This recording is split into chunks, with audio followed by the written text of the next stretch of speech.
버지니아 애난데일에 위치한 워싱턴 새한장로교회 한창훈 담임 목사님의 주일 설교 말씀입니다.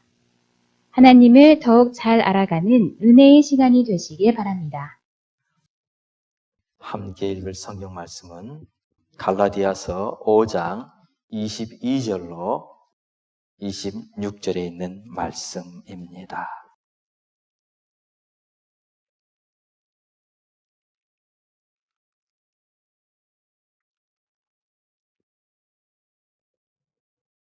함께 읽도록 하겠습니다.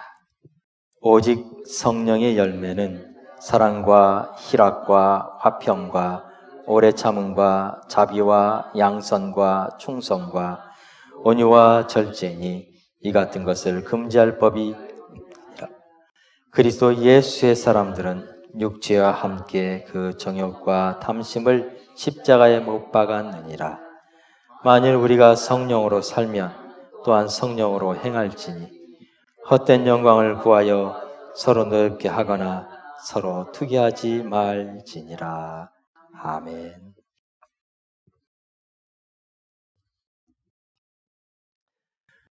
우리 한국 사람들에게 웃음이라는 것이 가깝지만 참 먼 것입니다. 여러분, 우리는 우리 어른들로부터 이런 말을 들었을 거예요. 웃으면 복이 달아난다. 이런 얘기도 들었을 거예요. 물론 우리는 웃으면 복이 온다는 이런 이야기를 잘 알고 있지만 또 너무 자주 웃으면 실없는 사람이라는 소리도 합니다. 그런데 현대과학은 웃음을 만병통치약이라고 말을 했습니다. 어떤 분이 이렇게 글을 썼습니다. 스트레스에 관한 글인데 스트레스는 병을 불러오고 웃음은 병을 몰아낸다고 합니다. 스트레스는 면역체계를 무너뜨리지만 편하고 밝은 마음은 면역체계를 강하게 한다고 합니다. 실예로 세러데일 리뷰라고 하는 그 잡지가 있는데 그 잡지의 편집장이었던 노만 커지라는 사람이 강직성 척수염이라고 하는 아주 희귀한 병에 걸렸습니다. 이 병은 한 500명 가운데 1명 정도 살아날 수 있는 확률이 있는 병입니다.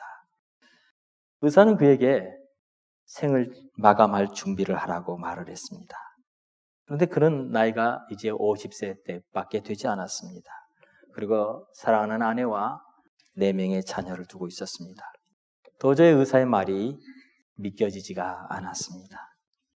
그래서 그는 자신의 삶을 다시 새롭게 하기로 결단했습니다. 의사와 상의를 한 후에 그는 매일매일 웃을 일을 찾기 시작을 했습니다. 그런데 어떻게든지 웃어보려고 시도를 하다가 코미디 영화들을 이제 보기 시작을 했습니다. 그래서 그 코미디 영화를 보면서 그냥 웃었습니다. 그런데 효과가 나타나기 시작했어요. 그전에는 저녁에 잠자기 전에 잠을 이룰 수가 없어서 진통제와 수면제를 먹어야만 잠을 이루었어요. 그런데 그렇게 한바탕 웃고 나면 잠을 잘 수가 있었던 거죠. 이런 요법을 해서 그는 50세의 나이에 생을 마감하지 않고 25년을 더 살게 되었습니다. 실제적으로 이 웃음에 대해서 사람이 밝은 마음에 대해서 연구한 팀이 있었습니다. 일본의 오사카 대학 신경강좌 팀이었는데 그들은 몸 안에 T세포와 NK세포라고 하는 항체가 있답니다. 이 항체가 몸을 특별히 면역체계를 튼튼하게 해준다는 그런 연구 결과를 발표했습니다. 그런데 이 NK세포를 활성화시키는 것이 바로 웃음이라고 했습니다. 그래서 웃음은 병균을 막는 항체인 인터페론 감마를 분비시킨다고 그들은 발표했습니다. 여러분, 웃음이라는 게 얼마나 중요한지를 우리는 잘 알지만 이렇게 의학자들에 의해서 더 발견하게 됩니다. 웃으면 우리 안에 엔돌핀이라고 하는 그런 호르몬이 분비된다고 하지 않습니까? 그래서 웃을 때 우리 안에는 이 암세포들이 점점 그 활동을 줄여간다는 그런 이야기를 합니다. 심장병 전문가도 그 심장병을 잘 건강하게 유지하려면, 건강한 그 심장을 가지려면 식사도 조심해야 되고 규칙적인 운동도 해야 되지만 무엇보다도 웃음을 잃지 않는 생활을 해야 한다고 말했습니다. 여러분, 웃는 것은요, 실제적으로 우리가 운동하는 효과와 비슷하다고 합니다. 웃을 때 우리의 그 몸에 산소를 더 많이 호흡하게 되고 더 많은 그 이산화탄소를 배출하게 되고 또 산소가 우리 몸의 구석구석까지 다 이렇게 공급이 된다고 합니다. 그래서 혈액순환도 더 좋아진다고 합니다. 웃음은 만병통치약이라는 것을 우리는 이제 알고 있습니다. 그런데 이 웃음, 이것에 대해서 성경은 뭐라고 말하고 있는지를 한번 살펴보고 싶습니다. 성경은 이것을 마음의 즐거움이다라고 말했습니다. 잠언서 17장 22절에 보면 마음의 즐거움은 양약이라도 심령의 근심은 뼈를 마르게 하느니라 라고 말을 했습니다.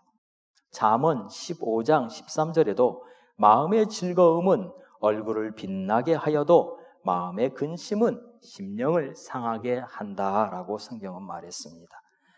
여러분, 이 마음의 즐거움, 이것이 무엇보다 중요한데 우리는 이 즐거움을 어디에서 얻을 수 있고 어떻게 간직할 수 있을까요?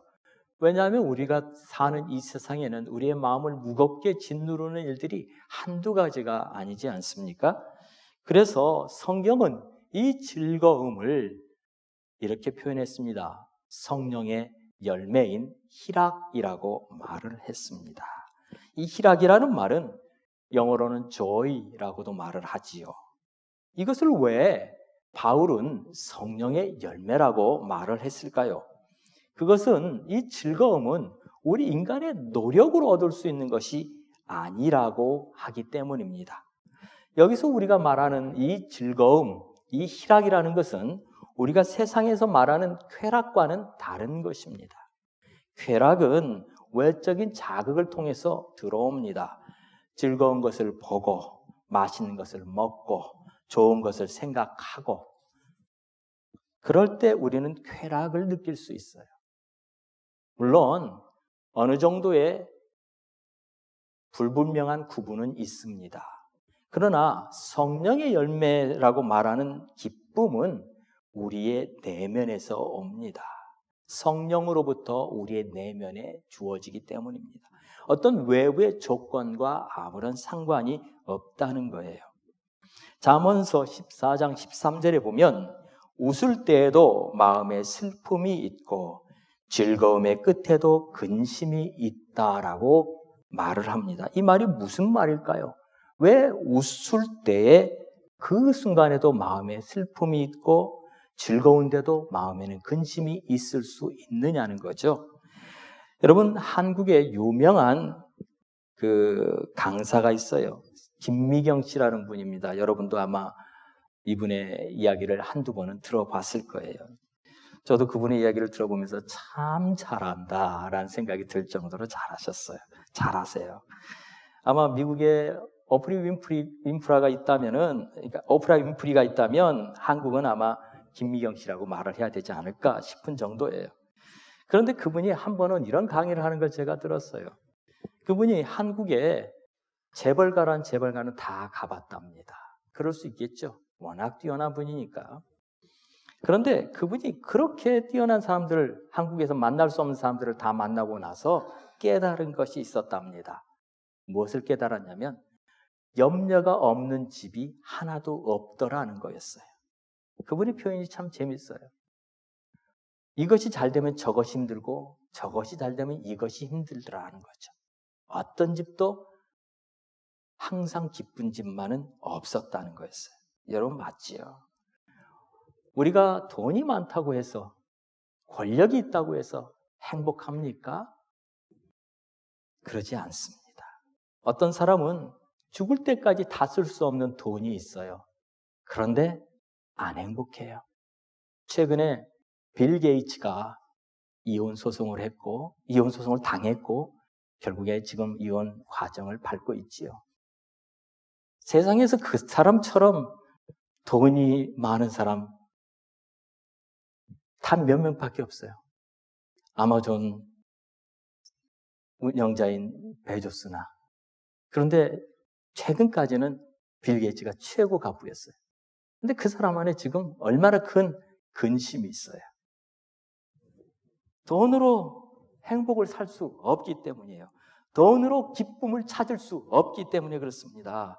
그래서 성경은 이 기쁨을 성령의 열매라고 말하고 있는 거예요. 왜요? 우리의 인간의 힘으로는 가질 수 없는 것이기 때문에 그래요. 그거 외에 또 있죠. 건강도 우리의 인간의 능력으로 좌우되는 것이 아닙니다.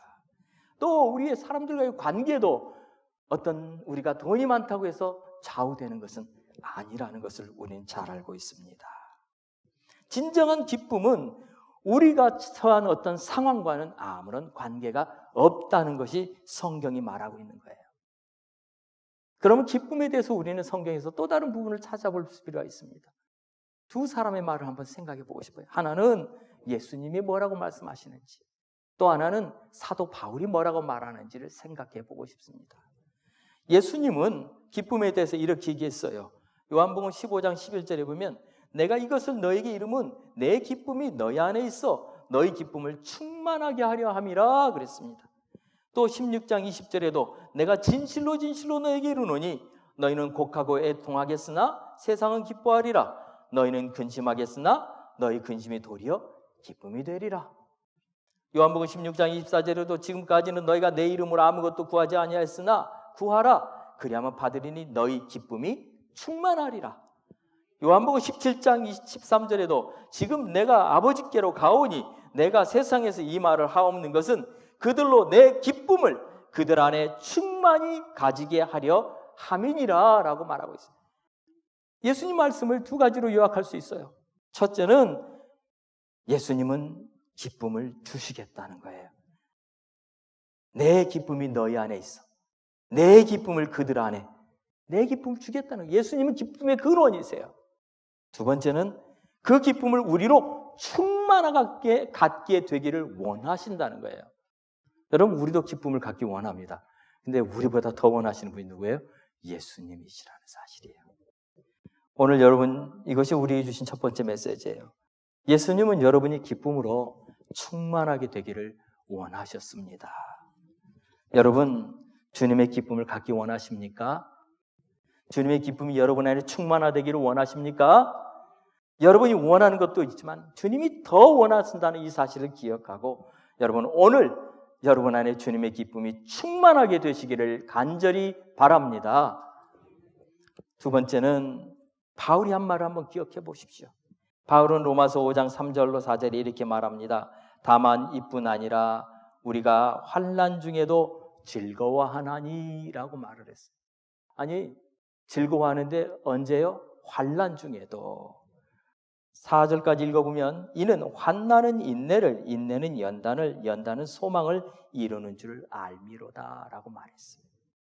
그는 또 골로새서 1장 11절에도 이렇게 말합니다. 그의 영광의 힘을 따라 모든 능력으로 능하게 하시며 기쁨으로 모든 견딤과 오래 참음에 이르게 하시고, 기쁨으로. 고린도후서 7장 4절에도 나는 너희를 향하여 담대한 것도 많고 너희를 위하여 잘하는 것도 많으니 내가 우리의 모든 환난 가운데서도 위로가 가득하고 기쁨이 넘치는도다 라고 말을 했어요. 고린도후서 8장 2절에도 환난의 많은 시련 가운데서 그들의 넘치는 기쁨과, 데살로니가전서 1장 6절에도 또 너희는 많은 환난 가운데서 성령의 기쁨으로 말씀을 받아. 계속해서 말하고 있는 게 뭡니까? 환난 중에도 기쁨이 있다라는 말을 하고 있는 거예요. 여러분, 기쁨은요 우리의 환경을 뛰어넘습니다. 여러분이 어떤 상황이 있다 할지라도 여러분, 기쁨은 여러분 안에 얼마든지 거할 수 있습니다. 그런데 여러분 아십니까? 그래서 로마서 8장 35절에 바울이 이렇게 말해요. 누가 우리를 그리스도의 사랑에서 끊으리요? 환난이나 곤고나 박해나 기근이나 적진이나 위험이랴. 아무것도 하나님의 사랑에서 끊을 수 없어요. 그 기쁨을 그들 안에서 빼앗아갈 자가 없다는 거예요. 그런데 여러분, 이것이 두 번째 메시지예요. 여러분의 안에서 여러분 안의 기쁨을 빼앗아 가지 못하도록 해야 한다는 거예요. 근데 빼앗아 가는 게 있어요. 여러분의 기쁨을 뺏어서 가는 게 있어요. 예수님이 이렇게 말씀하셨어요. 마태복음 13장 19절에 씨 뿌리는 농부의 비유를 통해서 이렇게 말씀하세요. 아무나 천국 말씀을 듣고 깨닫지 못할 때에는 악한 자가 와서 그 마음에 뿌려진 것을 빼앗나니 이는 곧 길가에 뿌려진 자요. 그랬어요. 뿌렸는데, 말씀을 주셨는데, 그 말씀 안에 우리의 기쁨이 있는데 그것을 뺏어서 가버렸다는 거예요. 악한 자가.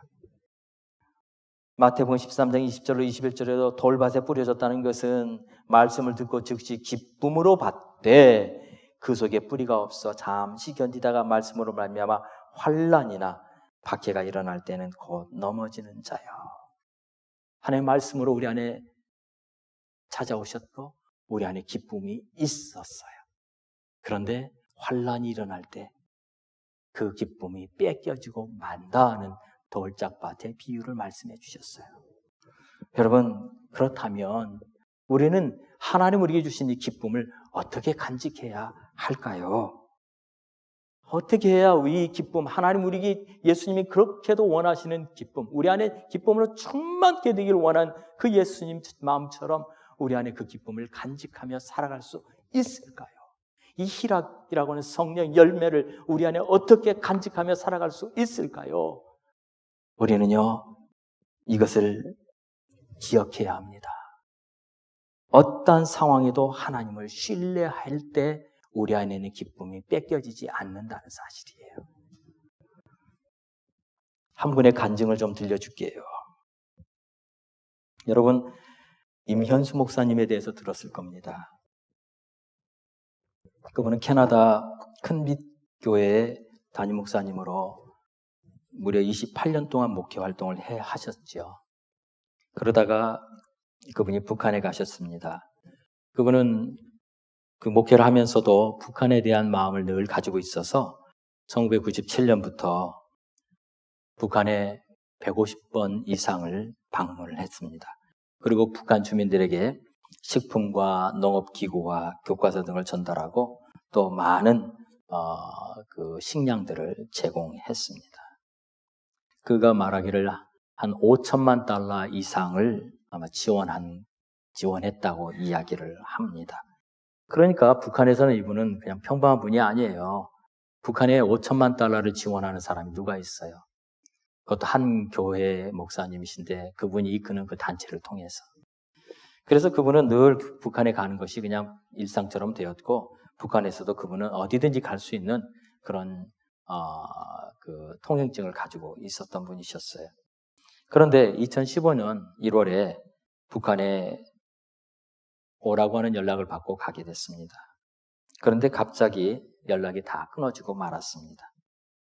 그리고 나중에 캐나다 외무부 관리들이 확인해 보니 이 임현수 목사님이 북한에 억류됐다는 사실을 알게 되었습니다. 그리고 2015년 12월에 북한 조선중앙통신이 이렇게 보도했습니다.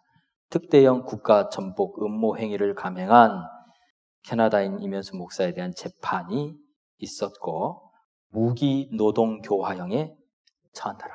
그렇게 보도가 됐어요. 이 보도를 통해서 사람들은 그가 북한에 갇혔구나라는 걸 알게 되었죠. 근데 그분은 그렇게 해서 그곳에서 2년 6개월 9일이라고 하는 시간을 보내게 됩니다. 하루에 8시간 강제 노동을 했고 간수들이 늘 그를 지켰다고 합니다. 그가 갇혀 있었던 그 감옥에는 간수가 50명이었고 죄수는 자기 혼자였다고 합니다. 얼마나 많은 어려움이 있었는지 처음에는 설사를 계속했답니다. 3개월 동안. 그러다가 일을 시켰는데 손이 다 얼고 발이 동상이 걸리고 또 한겨울에 땅을 파는 일을 시키다 보니 곡괭이가 3번이나 부러지는 그런 일들을 경험했다고 합니다. 근데 그분의 간증을 이렇게 쭉 듣는데 제 마음에 들어오는 생각이 뭐였냐면 고난을 보는 시각이 그분이 달라졌다는 거였고요. 또 하나는 고난 중에도 하나님은 기쁨을 주신다는 것이었어요. 여러분, 고난에는 목적이 있어요. 우리 모두가 아무도 고난을 원하지 않습니다. 그러나 고난을 축복으로 받아들일 수만 있다면 그것은 감사한 일이라는 것이에요. 10개월 동안 조사를 계속 하더랍니다. 그리고 구치소 생활이 끝나고 이제 감옥이 들어가기 전에 판결을 내리는데 그분들은 그 목사님은 생각하기를 그냥 경고 정도 하고 풀어줄 줄 알았다는 거예요. 왜냐하면 자기가 북한에 갖다 준 돈만 해도 5천만 달러고 아직도 그분이 계속 북한에 올 수 있고 올 때마다 많은 구원자들을 가져올 수 있는 분이시기 때문에. 그런데 검사가 그를 만났는데 딱 5분 만났답니다. 그러고 나서 자기들끼리 무슨 얘기를 하더니 평생 교화형을 내리더라는 거예요. 처음에는 너무나 억울했대요. 아니, 내가 무슨 죄를 졌는데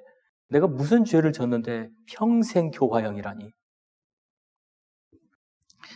그런데 물론 이제 너무 억울하고 너무 있을 수 없는 일이었기 때문에 자기는 생각지도 못했고 또 정말 그렇게까지 할 줄은 몰랐는데, 그런데 자기에게 계속 취조하는 과정 중에 이런 얘기를 하더래요. 네가 지은 죄는 탈북자 도운 거하고 북한 유엔 대사에게 전도한 거라고. 네가 감히 어떻게 한 나라를 대표하는 전권 대사에게 전도를 하냐고. 그것은 곧 수령님께 전도하는 것과 마찬가지가 아니냐고 이렇게 취조를 하더랍니다. 전도한 죄가 평생 교화형이었습니다. 너무나 억울하고 가슴 아파 있는데 그날 밤에 그분이 꿈을 꾸게 됩니다. 그런데 그 꿈이 너무나 놀라워서 그분은 그 꿈을 붙잡고 그 2년 6개월을 견뎠다고 해요. 그 꿈은 요약하면 자기가 누구한테 계속 쫓기고 있는 꿈이었어요. 그런데 더 이상 갈 수 없는 곳에 갔을 때 갑자기 큰 손이 나타나더니 자기를 딱 감싸 안더래요. 그러더니 위로 번쩍 들어 올리더라는 거예요. 그래서 그는 알았답니다. 아, 하나님의 손이구나. 그리고 그 꿈을 붙잡고서 그 어려운 시간을 보냈대요. 처음에는 2년 6개월이라는 것을 알지 못했죠. 평생이라고 생각을 했죠. 그런데 아마 15년 교화형이 내려졌을 거예요, 나중에. 근데 그분이 그 기간 동안에 계속해서 하나님을 경험하게 됩니다. 그것은 큰 위로였다고 그분이 말씀하셨어요. 고난 중에 있었는데 너무나 힘들어서 때로는 이렇게 기도했대요. 하나님, 이대로 좀 더 이상 여기서 이렇게 살고 싶지 않습니다. 그냥 데려가 주세요. 그런 기도가 자기 입에서 나오더래요. 그런데 한 번은 일을 하는데 너무 더운 여름날 정말 몸이 전부 땀으로 젖는 그런 때였답니다. 하루에 8시간 일하는데 2시간 일하고 30분 쉬게 해준대요. 그런데 그 30분은 옷을 빨고 다시 옷을 갈아입는 시간이어야 됐답니다. 왜냐하면 온 몸이 땀으로 젖어 있기 때문에.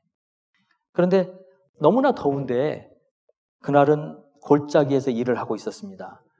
나무찜이 하나도 움직이지 않을 정도로 바람이 하나도 없었던 날이었습니다.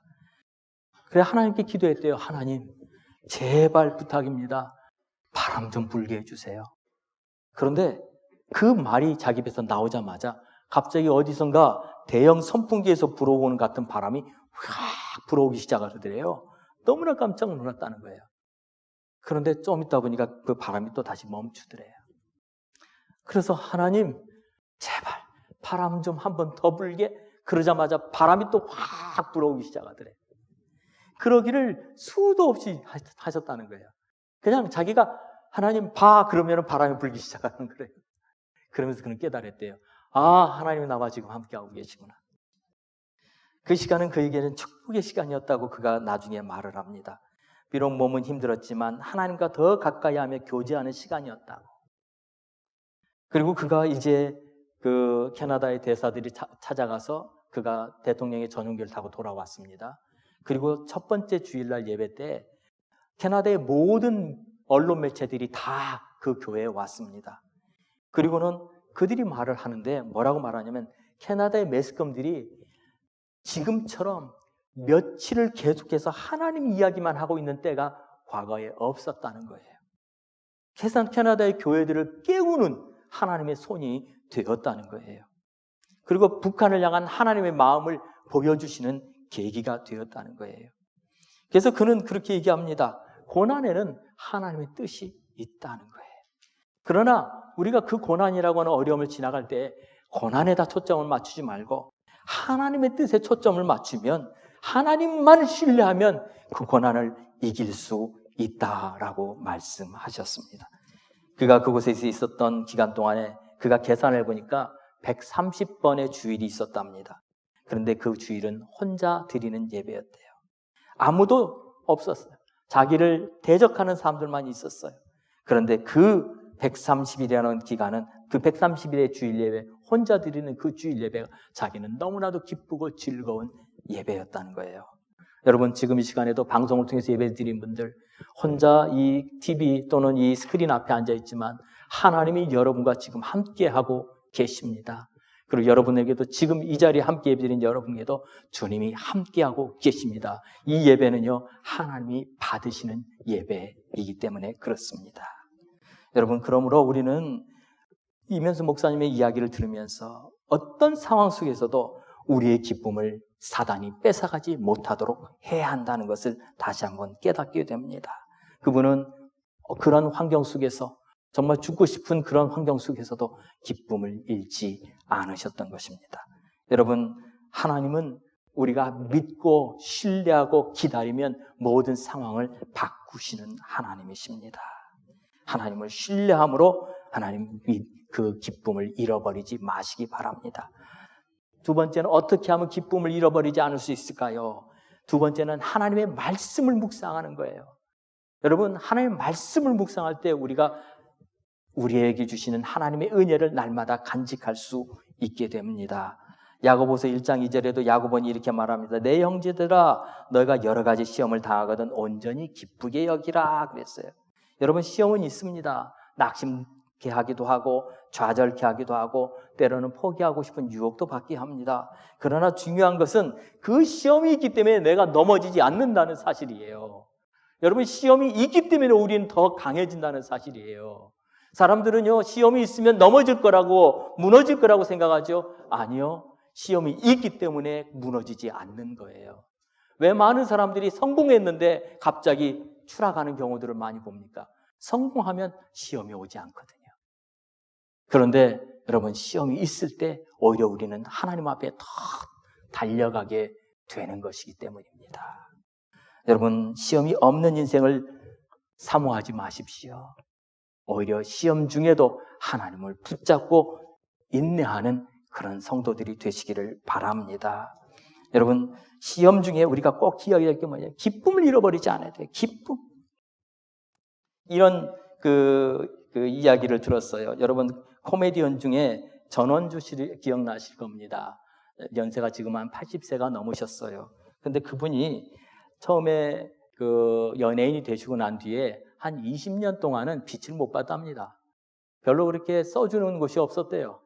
그런데 그래서 인기가 하나도 없으니까 사람들이 자기를 알아주지도 않고 어렵고 힘든 시간을 보낼 때 한 번은 미아리 시장을 갔대요. 밤 8시쯤 가면은 이제 그 물건들을 막 싸게 파는 시간이래요. 그때 가야 좀 더 전략하면서 살 수 있었다는 거예요. 그런데 시장 바닥에서 누군가 한 사람이 막 웃는 소리가 들리더래요. 그 웃는 소리를 듣는데 자기도 시원하더래요, 속이. 그래서 결심을 했대요. 그래, 웃고 살자. 그리고는 이제 웃는 연습을 매일 했다는 거예요. 거울 앞에서 웃는 연습을 했대요, 진짜로. 근데 처음에는 안 되더래요. 왜냐, 우리가 웃는 연습을 안 웃고 사니까. 우린 다 심각하게 살지 않아요? 그러니까 자기도 안 되더래요. 근데 매일 연습을 했대요, 웃는 연습을. 근데 한 열흘쯤 하니까 자기도 모르게 웃어지더래요. 그 웃음이 좀 자연스럽게 나오더래요.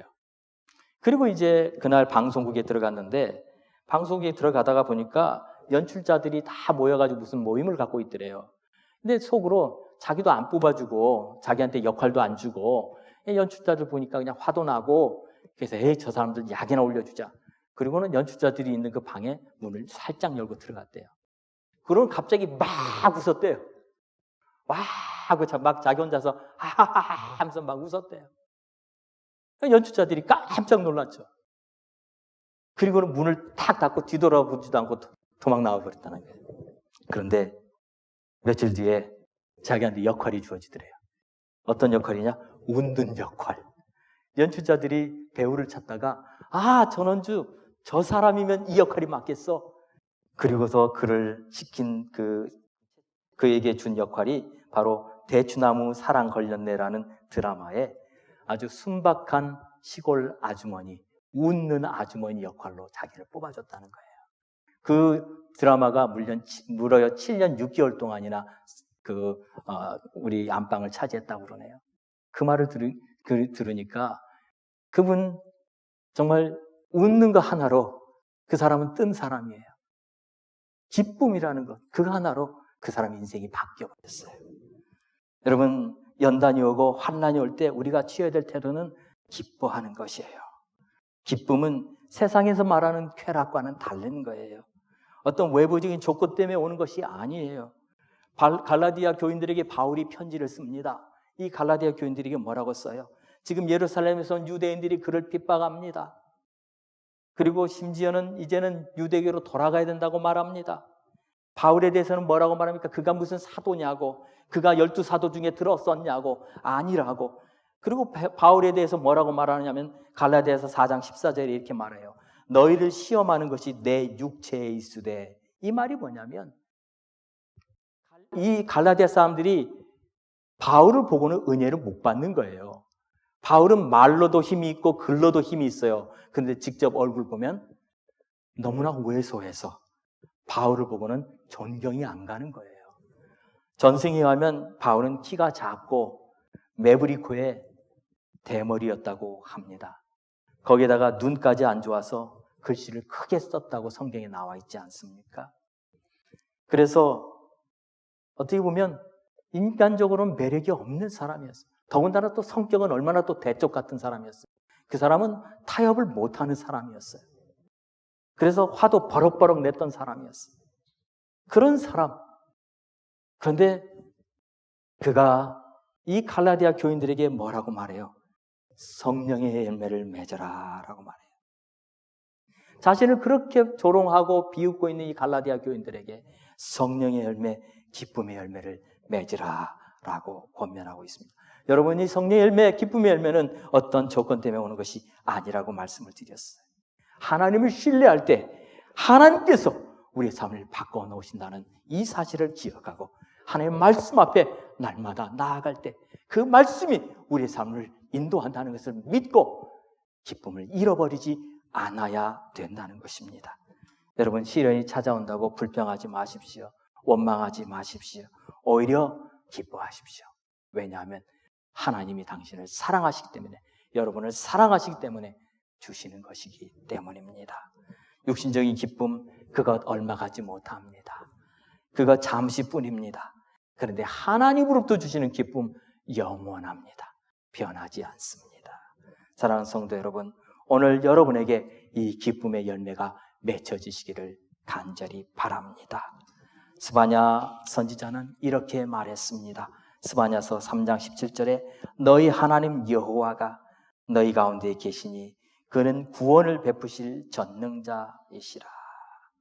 그가 너로 말미암아 기쁨을 이기지 못하시며 너를 잠잠히 사랑하시며 너로 말미암아 즐거이 부르며 기뻐하시리라 라고 말씀하셨습니다. 오늘 여러분에게 이 스바냐 선지자의 이 고백 같은 기쁨이 여러분에게 가득하시기를 예수님의 이름으로 부탁드립니다. 같이 이 시간 기도합시다. 우리 안에 기쁨의 열매들을 주시도록. 기쁨은 세상에 있는 어떤 조건 때문에 오는 것이 아닌 하나님으로부터 온다는 이 사실을 기억하고 그 하나님이 주시는 기쁨으로 우리를 충만하게 채워달라고 이 시간 같이 기도하겠습니다. 할렐루야. 살아계신 아버지 하나님, 이 시간 기도합니다. 세상의 사람들은 아버지 하나님, 세상의 사람들은 아버지 하나님, 세상에서 어떤 것으로 그들의 기쁨을 찾으려고 합니다. 그러나 하나님, 우리는 주님이 주시는 기쁨으로 채워지게 하여 주시옵소서. 성령의 열매인 기쁨의 열매, 희락의 열매로 하나님 우리를 채워 주시옵소서. 아버지 하나님, 환난 중에도 기뻐하게 하여 주시옵소서. 아버지 하나님, 시험 중에도 기뻐하게 하여 주시옵소서. 하나님 우리와 함께하고 있다는 이 사실 때문에 기뻐하게 하여 주시고, 주께서 인도하시는 이 사실 때문에 기뻐하게 하여 주시고, 오히려 하나님, 더 하나님 앞에 나아갈 수 있는 믿음의 사람들 되게 도와 주시옵소서. 너희 하나님 여호와가 너희 가운데 계시니 그는 구원을 베푸실 전능자시라. 그가 너로 말미암아 기쁨을 이기지 못하시며 너를 잠잠히 사랑하시며 너로 말미암아 즐거이 부르며 기뻐하신다고 말씀하셨사오니, 주여, 우리를 향한 하나님의 놀라운 기쁨이 우리 안에 풍성히 거하여 날마다 감사와 찬양의 삶을 살아가는 우리 모든 성도들 되게 하여 주시옵소서. 예수님의 이름으로 기도하옵나이다. 아멘.